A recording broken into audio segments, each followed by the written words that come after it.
My name is Simone H. Stewart. I am the Senior Industrial Policy Specialist for Climate and Energy at the National Wildlife Federation, and I'll be talking a little bit today about a different group of stakeholders. So thank you so much for Carbon to Sea for having us. The National Wildlife Federation is really excited to be a part of these conversations as we continue to develop OAE.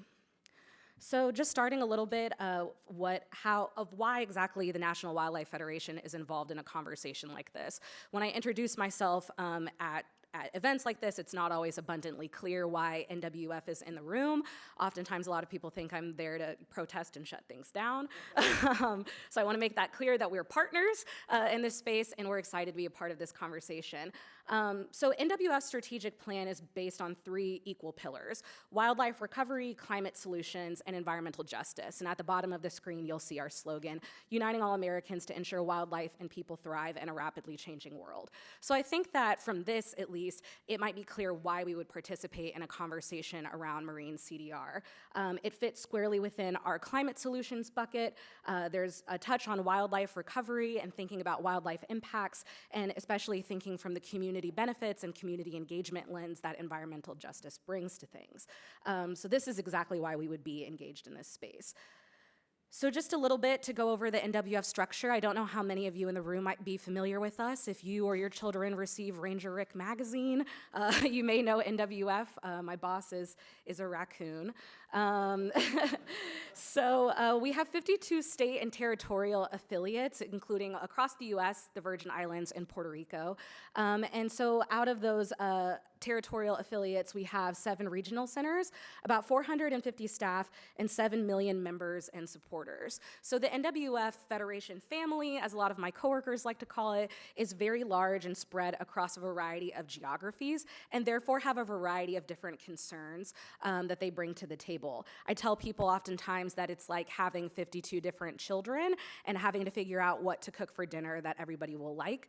Most of the time you make mac and cheese and cross your fingers, hoping for the best. But this is also at the bottom of this slide, we have some of the work that we've engaged in the larger CDR movement. So I want to make it clear, my background is in mechanical engineering. I come from a fluid mechanics background, and my work has largely been on terrestrial CDR. So we have a water and oceans team. Our director of ocean conservation, Lindsay Gardner, is here, so I'm sure she would be happy to talk to you more about our ocean work specifically. But I'm here to translate some of the learnings that we've had from our stakeholder engagement in the terrestrial CDR field. So when I was talking to Diane and Antonius about what exactly they wanted me to discuss, we talked about what stakeholders prioritize, and my stakeholder group specifically being kind of the public sector and communities that will be impacted by this work. So I think that if you're a company, if you're a policymaker, if you work with policymakers, you're an NGO, it's really important to think about who the stakeholders are that you're working with. And so specifically, NWF works with a variety of them: conservation advocates, local and federal government. I work largely at the federal policy level in DC, frontline communities, and tribes. And you may be able to see that I have a little asterisk here by tribes, because tribes generally should not be considered stakeholders in the traditional sense that we kind of lump everyone else together in. They're owners, they're decision makers, and they're rights holders. Working with tribal governments should be treated akin to working with our federal government or local government. So this is an important distinction that NWF really prioritizes, and an important distinction that I wanted to make here today. And so thinking about who your stakeholders are, who represents a community, is a really big question. When you're doing work out in the field, trying to get community engagement, trying to think about community benefits, there's a lot that defines a community, right? So is getting the consent of the mayor for a project community engagement? Is getting the consent of Mothers for Clean Air group community engagement? So I have on here the Climate Economic Justice Screening Tool, which unfortunately no longer exists. Basically showed communities in 2 different categories: as geographic, so proximity to each other, or sharing a common condition. So they listed several different burdens that are included in this common condition, like climate change, energy, health, housing, legacy, pollution, etc. And so thinking about what a community might prioritize when I was developing this, I realized that things kind of fell into two buckets. One bucket around outcomes that communities might prioritize, and one bucket around process. I think it's really important to note, and I'm sure everyone here has heard and or said, the phrase that communities are not monolithic. So there is no one set of rules or benefits that a community might expect, but I think that these are general kind of overarching umbrellas that might be useful to people who are doing this work, engaging with communities. So I think on the outcome side, on the outcome side, we think maybe about reduction of historic harms. If you're working from an environmental justice framework, this is really integral.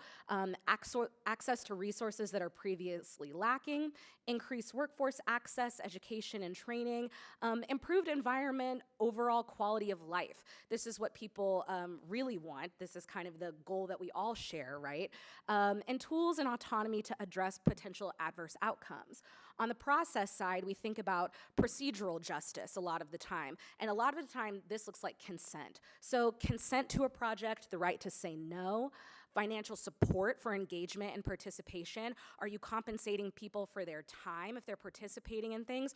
All the way from financial to really creative ideas. Are you providing childcare? Are you providing food or transportation to and from your events so everyone in the community can participate? We're really thinking at NWF, because of the tribal component, around centering and franchising frameworks like free, prior, and informed consent, also called FPIC, or ABCDE, or ABCD, which is asset-based community development. So starting with what the community has, not what the community lacks, is a really important place to go.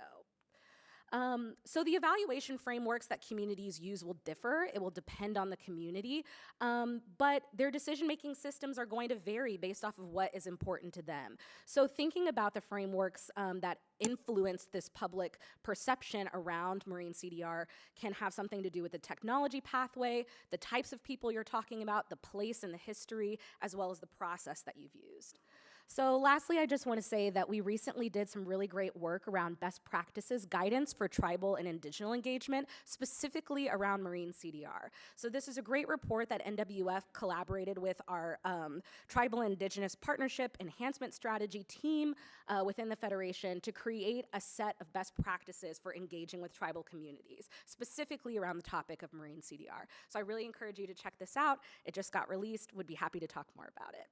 So thank you so much.